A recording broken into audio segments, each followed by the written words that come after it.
최이나 작가라는 분이 쓴 내가 가진 것을 세상이 원하게 하라라는 책이 있습니다. 이 저자는 국내 최대의 광고 기획사에 입사해서 29년간 광고 기획자의 삶을 살았던 그런 사람입니다. 특유의 성실함과 능력을 인정받아서 그룹 최초 공채 출신으로 부사장의 자리에까지 오른 그 회사 내에서는 이제 입지전적인 그런 인물이죠. 한창 전성기를 달리고 있을 무렵 돌연 퇴사를 선언한 후에 유학길에 오르게 됩니다. 유학길에 오른 그녀는 처음으로 맞이하는 여유, 또 자신만을 위한 공부, 세상을 접하고 경험하면서 여러 곳을 둘러보던 중에 우연히 드라마 속 한 장면을 보게 됩니다. 미생이라는 드라마였는데 이 드라마에서 그 샐러리맨들이 치열하게 회의하고 일을 하는 업무 장면을 우연히 보게 된 거예요. 그러면서 자신 안에 진짜 내재되어 있었던 DNA가 무엇이었는지 비로소 확인하게 되었다라고 이야기를 합니다. 나는 일을 해야 하는 사람인데 현장에 뛰어들어가서 동료들과 함께 치열하게 논쟁하고 프로젝트를 진행하고 일을 해야 하는 사람인데 내가 이렇게 살아서는 안 되겠다라고 결심을 하고 다시 일터로 돌아오게 됩니다. 이 과정에서 일이란 도대체 무엇인가? 인간은 왜 무엇을 위해서 일해야만 하는가라는 질문들을 정리했고 그 질문에 대한 답을 책으로 펴서 내게 된 거죠. 학업을 멈추고 지금은 귀국해서 문화 및 강연 기획사를 창업해서 다시 왕성하게 일하고 있습니다. 이 책에서 저자는 자기 스스로에게 그리고 일을 하며 살아가고 있는 이 시대 많은 사람들에게 이렇게 도전합니다. 나를 위해 일하고 결과로서 기여하라. 끌려서 억지로 누군가에 의해서 단순히 돈과 생계를 위해서 일하지 말고 자신을 위해서 일하라. 그리고 그것을 가지고 타인과 사회에 기여하라. 이게 이분이 일이라는 개념에 대해서 나름대로 정의한 일종의 철학이었던 거죠. 그러니까 자기가 감당하고 있는 일을 어떻게 대하고 바라보느냐에 따라서 일도 달라지고 자신도 달라지고 세상을 바라보는 관점과 시야도 달라진다는 거예요. 그 책 내용 중에 이런 예화가 있어요. 세 사람의 인부가 교회 건축 공사 현장에서 일을 하고 있었다고 합니다. 첫 번째 사람에게 가서 물었어요. 당신 지역은 뭐 하고 있습니까? 퉁명스럽게 대답합니다. 보면 모릅니까? 지금 벽돌 쌓고 있습니다.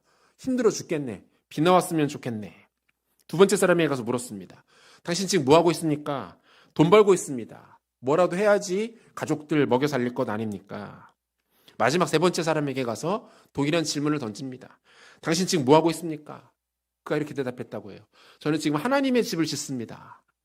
하나님께서 이 공간에서 많은 성도들을 만나 주실 것이고 그들에게 복을 주실 겁니다. 같은 일을 하고 있어요. 같은 공간에서 같은 노동을 하고 있습니다. 그런데 이 세 사람의 마음가짐과 일을 바라보는 태도는 너무 달랐던 거죠. 이 사람들이 자신의 일을 이렇게 보는데 자신들의 인생 전체를 바라보는 시각, 그리고 그 시각에 따라서 그 결과들이 얼마나 많이 달라질 수 있겠습니까? 동일하게 오늘 우리에게도 적용해 볼 수 있는 개념이라고 생각을 합니다. 우리는 건강이 주어지는 한에서는 어떤 일을 하면서 주어진 시간들, 인생들을 살아갑니다. 그것이 꼭 경제적인 대가나 급여를 받는 일이 아니라 할지라도 가정에서 가사를 하기도 하고 교회에서 봉사를 하기도 하고 또 누군가에게 자신의 건강, 또 재능, 은사를 들여서 섬기는 일들을 우리는 감당합니다. 그렇다면 우리는 이러한 일들을 이 땅 가운데 하며 살아갈 때 어떤 태도와 마음으로 그것들을 바라볼 수 있어야 하는가? 매우 근본적이고 중요한 질문이 아닐 수가 없겠죠. 이 성경을 보면 일을 대하는 두 가지 양극단의 태도가 발견되는 것을 볼 수가 있습니다. 두 가지 모두 다 어리석은 반응들인데요. 첫 번째는 바벨탑을 쌓는 인간의 모습에서 이 문제점이 드러납니다. 창세기 11장 보면 인간들이 힘을 모아서 탑을 쌓는 장면이 나오죠. 창세기 11장 4절. 또 말하되 자 성읍과 탑을 건설하여 그 탑 꼭대기를 하늘에 닿게 하여 우리 이름을 내고 온 지면에 흩어짐을 면하자 하였더니 이렇게 돼 있어요. 소위 말해서 랜드마크 짓겠다는 거예요. 지금도 어느 나라의 또 어떤 지역에 큰 건물, 대단한 디자인의 건축물들이 세워진다라고 하면 많은 사람들이 흥미와 관심을 갖습니다. 당시는 오죽했을까요? 심지어 하나님도 이 거대한 건축 프로젝트에 관심을 갖고 이 장면을 지켜보이십니다. 창세기 11장 5절. 여호와께서 사람들이 건설하는 그 성읍과 탑을 보려고 내려오셨더라. 이렇게 되어 있어요. 이게 실제로 대단한 사건이죠. 건물, 그것도 큰 건물을 짓는다라는 것은 어떻습니까? 고차원적인 노동이 필요하죠. 최첨단의 기술이 있어야 되고 여러 사람들의 협업이 필요합니다. 이를 위한 조직과 체계도 준비가 되어야 하고요. 결정적으로 이 모든 것들을 조화롭게 이끌어갈 수 있을 만한 탁월한 리더십이 존재해야지 이 거대한 공사가 이루어질 수 있죠. 그러니까 바벨탑을 쌓는다라는 건 뭐예요? 고대 사회인데, 그 오래전 고대 사회인데 이 모든 것들이 준비되어 있었고 작동하고 있었다라는 것을 보여주고 있는 거예요. 그들에게는 기술이 있었고 체계와 조직이 있었고 그것들이 관리되고 운영되는 리더십이 있었습니다. 한마디로 이 사람들 일을 대단히 열심히 했던 사람들이고 일을 탁월하게 잘했다라는 것을 의미하고 있는 거죠. 그런데 문제가 있습니다. 뭡니까? 이 일의 목적이. 그 잘 준비된 기술, 조직, 리더십, 협업, 이것을 가지고 이들이 무엇을 했냐라는 거죠. 이들은 자신들의 이름을 내고 흩어짐을 면하기 위해서 탑을 쌓고 있었습니다. 다시 말하면 자신들의 영광을 드높이고 힘을 유지하고 과시하는 것이 이 일의 목적이었던 거죠. 하나님은 당연히 이러한 일의 목적과 의도를 기뻐하지 않으십니다. 그 일이 더 진행되지 못하도록 언어를 흩으셨고 그 프로젝트는 그대로 끝나고 말았어요. 두 번째는 신약의 데살로니가 성도들에게서 일의 또 다른 극단의 모습을 찾아볼 수가 있습니다. 데살로니가 교회는 큰 어려움을 겪고 있었습니다. 유대교로부터 핍박과 박해를 받고 있었고 로마 정부로부터 압박을 받는 상황이었어요. 이런 상황에서 교회 안에 몰래 숨어 들어온 거짓 교사들이 잘못된 가르침을 전합니다. 주님 다시 오신다고 하지 않았느냐? 뭘 그렇게 힘들게 일하냐? 어차피 다 사라질 것들인데, 그 부질없는 것들인데 모여서 우리 기도하자. 예배하고 기도하고 성도들끼리 모여서 우리끼리 행복하게 즐겁게 지내자. 그게 맞다. 이러한 가르침의 사람들은 현실을 외면합니다. 일상을 회피하고 아무것도 하지 않는 사람들이 공동체 안에 늘어나기 시작합니다. 바울은 이러한 데살로니가 성도들을 호되게 책망하죠. 데살로니가후서 3장 11절에서 13절까지를 보니까 한 절씩 교독하며 읽겠습니다. 제가 먼저 읽습니다. 우리가 들은즉 너희 가운데 게으르게 행하여 도무지 일하지 아니하고 일을 만들기만 하는 자들이 있다 하니 이런 자들에게 우리가 명하고 주 예수 그리스도 안에서 권하기를 조용히 일하여 자기 양식을 먹으라 하노라. 같이 읽습니다. 형제들아 너희는 선을 행하다가 낙심하지 말라. 이렇게 말해요. 그러니까 바울은 뭐라고 말합니까? 성실하게 일하라는 거예요. 주님이 내일 오신다 할지라도 오늘은 최선을 다해서 맡겨진 일을 감당하라. 현실을 외면하고 숨어 들어가는 것을 절대로 주님이 기뻐하지 않으신다라고 권면합니다. 낙심하지 말고 핍박과 박해와 어려움이 있어도 맡겨진 일들을 성실함으로 끝까지 감당하는 것이 복된 성도의 모습이다라고 권면을 합니다. 자신의 경우도 이야기를 하죠. 데살로니가전서 2장 9절 보면 형제들아 우리의 수고 애쓴 것을 너희가 기억하리니 너희 아무에게도 폐를 끼치지 아니하려고 밤낮으로 일하면서 너희에게 하나님의 복음을 전하였노라 이렇게 말합니다. 자신도 뭐예요? 복음을 전하면서 자신의 또 다른 본업을 가지고 있었죠. 천막 기술자, 텐트 메이커. 필요에 따라 생계를 위한 일을 감당하면서 또 길을 열어주시면 복음을 전하는 것. 바울은 자신이 복음을 위해 헌신하고 수고하면서도 주어진 상황에서 최선을 다해 일하고 있다라고 자신을 소개하고 있는 거죠. 여러분, 우리가 살아가고 있는 이 시대에도 이 두 가지 극단적인 모습들이 나타나고 있는 것을 우리가 볼 수가 있습니다. 자신의 탐욕을 채우기 위해 일하는 사람들이 있어요. 타인에게 과시하기 위하여서 나만의 바벨탑을 쌓아가고 있는 사람들이 있습니다. 그들은 오로지 돈과 명예, 성공, 지위를 얻기 위해서 어떻게 합니까? 자신의 인생을 갈아 넣습니다.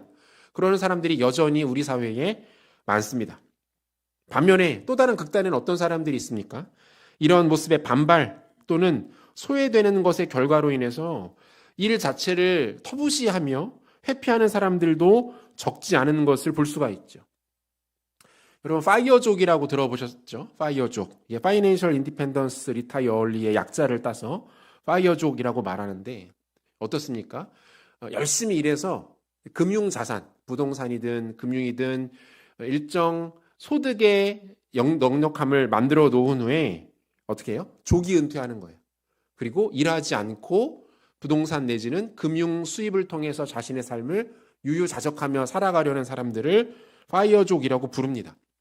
많은 사람들이, 특별히 젊은이들이 이러한 삶을 동경하며 부러워하기도 합니다. 이러한 사회적 현상들에는 뭐가 있습니까? 이를 터부시하고 꺼려하는 태도들이 깔려 있는 것이죠. 또한 취업의 기회를 잃고 일자리를 찾지 못해서 말 그대로 쉬고 있는 청년들도 이 시대에 적지 않다고 합니다. 구직 활동 자체를 하고 있지 않은, 그러니까 구직 시도를 하는 것이 아니라 시도조차도 하지 않는 20대, 30대 청년들이 약 72만 명에 이른다고 하니까 절대로 적은 숫자가 아니죠. 그러니까 이 시대에 많은 젊은이들이 일하는 것을 회피하면서 자신의 젊음을 허비하고 있는 것이 이 시대의 현실인 거예요. 여러분, 인류 역사의 첫 번째 장면은 바로 이것이죠. 창세기 1장 1절. 같이 한번 읽을까요? 태초에 하나님이 천지를 창조하시니라, 이렇게 되어 있어요. 이게 성경의 가장 첫 문장이기도 하고 인류가 만들어지는 첫 모습이기도 하죠. 여기서 창조하다라는 동사가 히브리어로 바라라는 단어가 나오는데, 이 바라라는 동사는 굉장히 상징적인 동사입니다. 두 가지를 좀 짚어야 되는데, 하나는 이 바라라는 동사의 주어는 오직 하나님이 있습니다. 그러니까 바라라는 동사를 주어로 취하는 인간이나 다른 대상은 없습니다. 하나님만이 이 동사를 취하실 수 있는 거예요. 무엇을 의미합니까?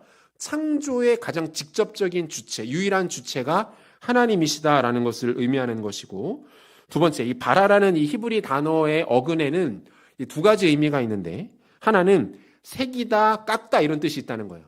그러니까 장인이 예술 작품을 하나하나 깎아내고 무언가를 새겨나가는 듯한 모습을 이 단어가 의미하고 있고, 두 번째, 분리하다, 구별하다 이런 뜻이 있다고 해요. 그러니까 혼돈에서 어두움을 구별하고 질서를 창조하는 행위가 이 바라라는 단어의 어근에 담겨 있다는 거죠. 이것은 무엇입니까? 기획하고 감독하는 행위인 거예요. 그러니까 태초에 하나님이 천지를 창조하셨다라고 말할 때 이 창조의 개념은 뭐예요? 하나님이 그분의 탁월함과 그분의 열정과 그분의 에너지를 가지고 매우 고차원적이면서도 깊은 노동을 하셨다라는 것을 의미한다라는 겁니다. 우리는 생각하기에 하나님이 그저 하늘 위에서 몇 마디 툭툭 던지시면서, 그분은 말씀만으로 되니까 뒷짐지고 몇 마디 툭툭 던지시면 무언가가 만들어져 있고 그것은 노동이 아닐 것이다, 그분에게는 이것이 마냥 쉬웠을 것이다 라고 생각을 하는데, 그런 그림이 아니라는 거예요. 하나님이 천지를 창조하셨다라는 것은 매우 적극적으로 그리고 심혈을 기울여서 고민하며 일하셨다라는 뜻을 갖고 있습니다. 어디 그뿐입니까? 그렇게 창조하신 우주 만물을 하나님은 어떻게 하세요? 지금 이 순간에도 다스리시고 통치하고 계신 줄로 믿으시기를 바랍니다. 여러분, 하나님을 인식하는 그 철학의 주장 중에 이신론이라는 게 있어요. 데이즘이라고 말하는데, 이신론이라는 건 뭐냐면 이성과 과학을 통해서 하나님을 이해하려는 주장입니다. 그러니까 하나님이 계신 것 같긴 해요. 그런데 그분의 기적이나 초자연적, 초과학적인 것들에 대해서 인정하고 싶지가 않은 거예요. 그러니까 이러한 사람들은 어떻게 주장을 합니까? 하나님이 천지를 창조하셨다. 오케이, 인정. 그럴 때에 하나님이 이 세상 가운데 질서와 법칙을 만들어서 부여하셨다. 그러므로 그 하나님이 만드신 질서와 법칙에 따라 세상은 움직일 뿐이다. 기적, 이적, 특별한 일들은 일어나지 않는다. 이렇게 주장하는 게 이신론자들의 주장입니다. 그러니까 그들은 하나님을 엔지니어나 발명가 정도로 이해하는 거예요. 탁월한 창조자, 하지만 통치자는 아니야. 지금도 살아서 다스리신다고? 그건 아닐 거야 라고 주장하는 거예요. 그렇지 않죠. 성경은 분명히 하나님이 창조주이시지만 동시에 지금 이 순간에도 그 백성들의 삶과 교회와 가정과 나라와 민족과 온 열방을 다스리시고 통치하신다라고 말씀하고 있습니다. 예수님도 직접 말씀하시잖아요. 요한복음 5장 17절인데요. 같이 읽겠습니다. 예수께서 그들에게 이르시되 내 아버지께서 이제까지 일하시니 나도 일한다 하시매. 이렇게 말씀하세요. 여기서 일한다. 헬라어로 에르가 조마이라는 단어인데 이것도 에너지를 들여서 만들어내는 모든 활동을 뜻하는 단어입니다. 여러분 그걸 기억하셔야 돼요. 우리가 이번 한 주 쭉 살아오면서 우리의 삶과 가정과 교회 가운데 하나님이 매우 주도적으로 깊이 있게 세심하게 일하셨다라는 사실을 여러분 기억하시기를 바랍니다. 오늘 우리가 읽은 본문에서도 이 사실을 이렇게 노래하고 있는 거죠.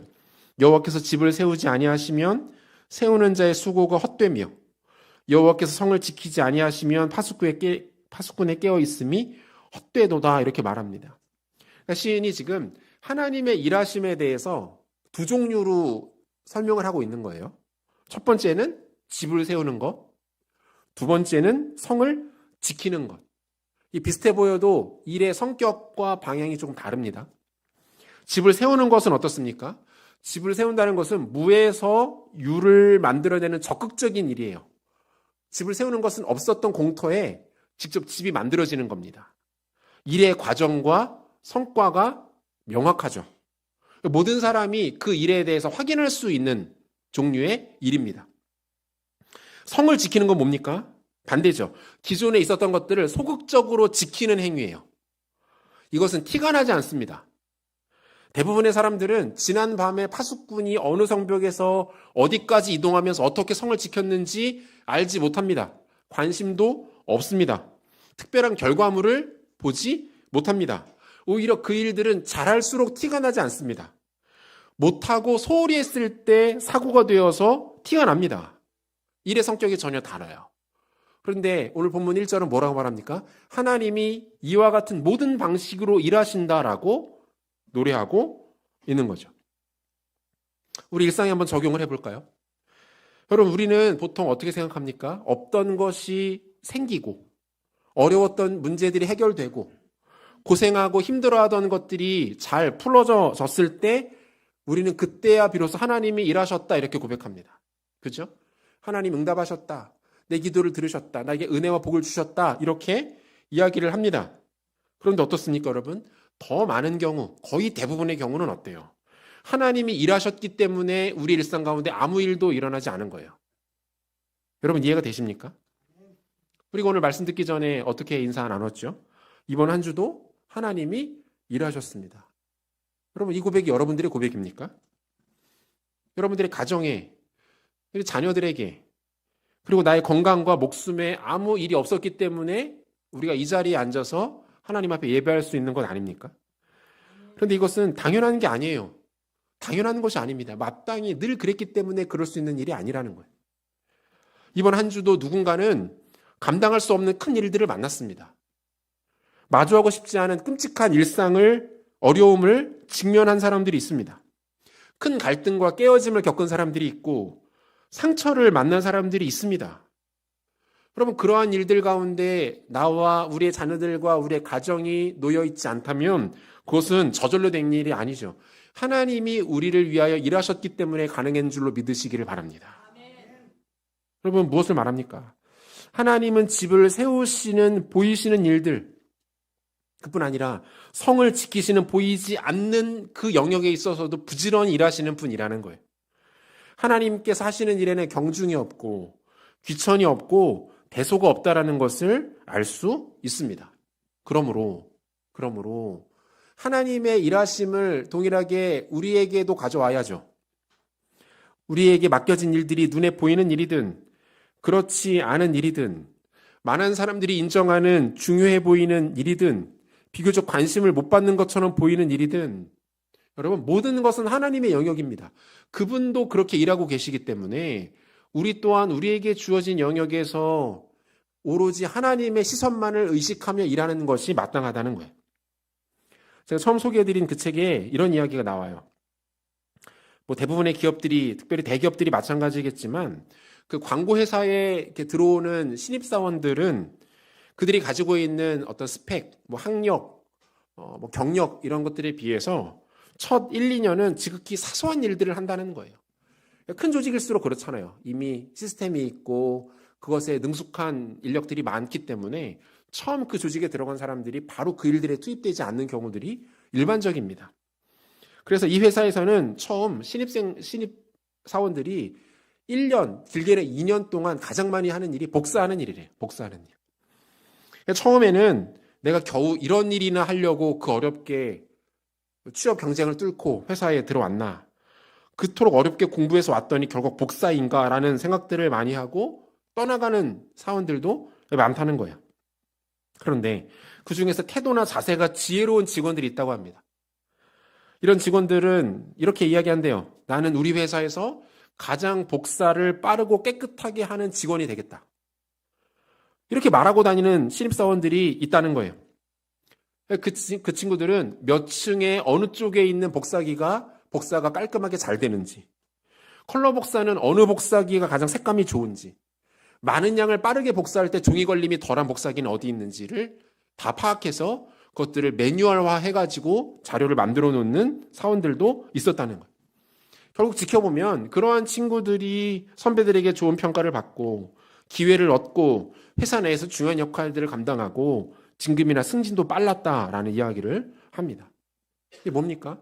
자신에게 주어진 일들을 어떤 태도와 마음으로 바라보느냐의 문제가 여기에 달려있는 거예요.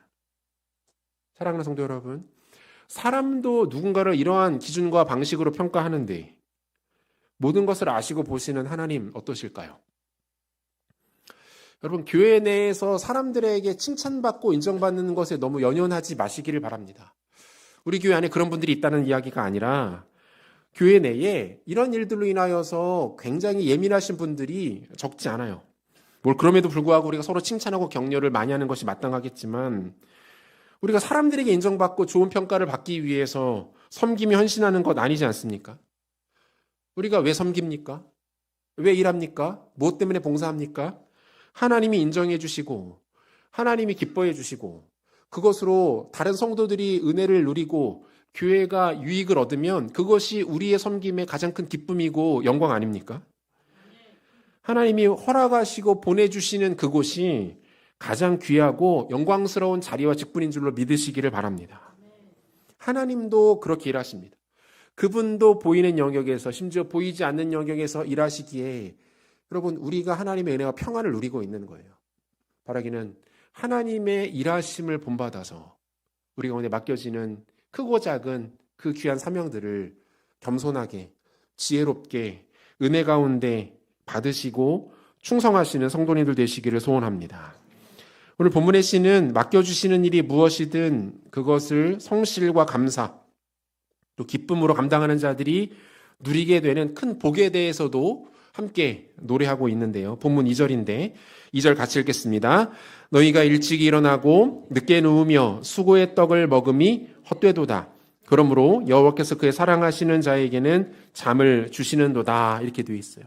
여기 보면 어떤 말이 있어요? 일찍 일어나고 늦게 누우며 수고의 떡을 먹음이 헛되다. 이렇게 되어 있습니다. 오해의 소지가 있는데 여러분 이 말은 근면성실한 것이 무의미하다 이 말이 아닙니다.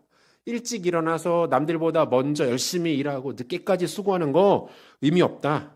워라밸 챙겨라. 이런 말이 아니라 무엇을 의미합니까? 인간이 결국 근면과 성실을 통해서 누리고자 하는 것이 있다는 거예요.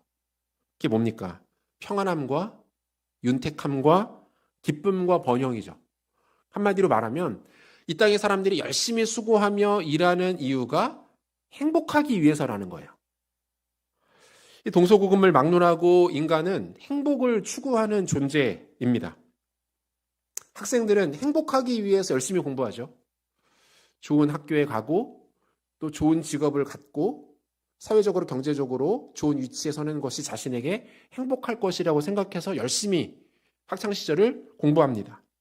직장인들은 더 행복하기 위해서 열심히 일합니다. 더 좋은 급여, 더 좋은 직급, 그것이 자신의 행복을 가져다 줄 것이라고 생각하죠. 상인들은 행복하기 위해서 더 많은 물건을 판매합니다. 더 많은 매출을 올리고 그것을 통해 행복을 누리려 하지요. 그런데 우리는 잘 압니다. 행복은 그런 식으로 얻을 수 있는 것들이 아닙니다. 연세대학교 심리학과 서은구 교수가 쓴 행복의 기원이라는 아주 유명한 책이 있어요. 행복학, 행복론을 말할 때 거의 가장 바이블처럼 소개되는 아주 유명하고 권위 있는 책인데, 이 책에서 저자는 기존의 행복에 대한 보편적인 철학을 완전히 뒤집어 엎어버립니다. 그러니까 기존에 옛날부터 쌓여왔던 인간이 행복을 추구하는 관점은 아리스토텔레스적 관점이에요. 그러니까 인간은 사회적 존재이다. 그리고 행복은 인간이 추구하는 가장 숭고하고 높은 가치다. 이게 일반적으로 행복에 대한 심리학적 접근이었는데, 그러니까 뭐예요? 행복하기 위해서 산다는 거예요. 이렇게 되면 행복은 뭡니까? 삶의 가장 큰 목적이 되어버리는 거죠. 그런데 저자는 그렇지 않다고 주장합니다. 진화 생물학적 관점으로 행복을 재해석해요. 그러니까 행복하기 위해서 사는 것이 아니라 살기 위해서 행복을 느끼도록 설계되었다라고 주장을 합니다. 그래서 이분이 무슨 얘기를 하냐면, 행복을 큰 목표, 어떤 거대한 성취, 어떤 좋은 상태 이런 것에 놓지 말고 사소하고 일상적인 것에서 꾸준하게 행복을 누려라, 이렇게 이야기를 해요. 그게 당신의 삶을 더 풍요롭게 해줄 것이다, 이렇게 말합니다. 이 언뜻 책을 읽다 보면 진짜 그런 것 같아요. 솔깃합니다. 이 시대가 지향하고 추구하는 가치와 너무 잘 어울리는 것처럼 보입니다. 그런데 조금만 생각해보면 그게 아니에요. 사랑하는 성도 여러분, 성경은 사실 인간의 행복에 대해서 그렇게까지 관심을 두지 않습니다. 이 말은 하나님이 그의 백성들이 행복한 것에 대하여 관심이 없다, 행복하기를 원치 않으신다, 이 말이 아니에요. 인간은 행복을 위해서 살아가는 존재도 아니고 살기 위해서 행복해야 되는 존재도 아닙니다. 행복은 과정에서 주어지는 하나님의 선물일 뿐이지, 인간은 하나님의 영광과 하나님의 창조 목적을 위해서 살아가는 존재라는 것을 믿으시기를 바랍니다. 그래서 여러분, 행복은 하나님이 인간에게 주시는 선물이에요, 선물. 대가에 대한 결과물이 아니에요. 살아가기 위해 꼭 필요한 게 아니라고요. 따라서 성경적 인간의 모습은 행복을 애써서 추구하지 않습니다. 행복해야지, 행복하고 싶다, 행복을 얻어내리라, 성경적이지 않아요. 과도하게 집착할 필요도 없습니다. 예를 한번 들어볼까요? 여러분, 자녀들이 가장 바람직한 성장기를 지내면서 성숙한 한 성인이 되는 가장 좋은 방법은 무엇입니까? 부모와 좋은 관계를 유지하는 거예요. 이게 가장 중요합니다. 이것으로 그리고 충분하죠. 자녀들이 굳이 내가 굶어 죽지 않고 살아남아야 돼, 집에 있는 우리 자녀가 그렇게 생각하면은 그 친구 빨리 병원 데려가야 됩니다. 내가 사회에서 고립되면 곤란해, 주거지를 지켜야만 해, 먹고 살아야 되고 나는 건강을 유지해야만 해. 자녀들이 이런 생각 안 하잖아요. 자녀들은 여러분 이런 고민하지 않습니다. 왜요? 그들에게는 부모가 있기 때문에 그래요. 그가 부모의 사랑을 받고 부모를 공경하며 부모와 좋은 관계를 유지하면 자연스럽게 신체적인 안정감, 정서적 안정감, 사회적 성숙, 지적 성장, 모든 것을 누릴 수 있게 되는 거죠. 마찬가지 아닙니까? 인간은 하나님과의 바른 관계를 통해서 모든 것을 누릴 수 있다는 사실을 믿으시기를 바랍니다. 굳이 애써서 행복을 추구하지 않습니다. 하나님 백성들은 행복에 목매지 않아요. 하나님과의 관계를 추구하고 하나님께 시선을 두고 집중하면 그 자체 가운데 행복은 자연히 따라옵니다. 밀어내도 따라옵니다. 관심 두지 않아도 내 옆에 와서 머물러 있는 게 행복입니다. 애써서 추구하지 않아도 되고, 그것이 진화 생물학적으로 어떤지 따지며 피곤하게 살지 않아도 된다는 거예요. 2절 뒷부분에 어떤 말씀이 있습니까? 여호와께서 사랑하시는 자에게 잠을 주시는도다. 이게 설교 시간에 가장 많이 악용되는 굉장히 문제 있는 그런 구절인데, 물론 그런 뜻이 아니라, 물론 하나님이 사랑하시는 자들에게 잠을 주시죠. 어떻게 보면 그런 이제 설교자가 주는 거기도 하죠. 어떻게 보면.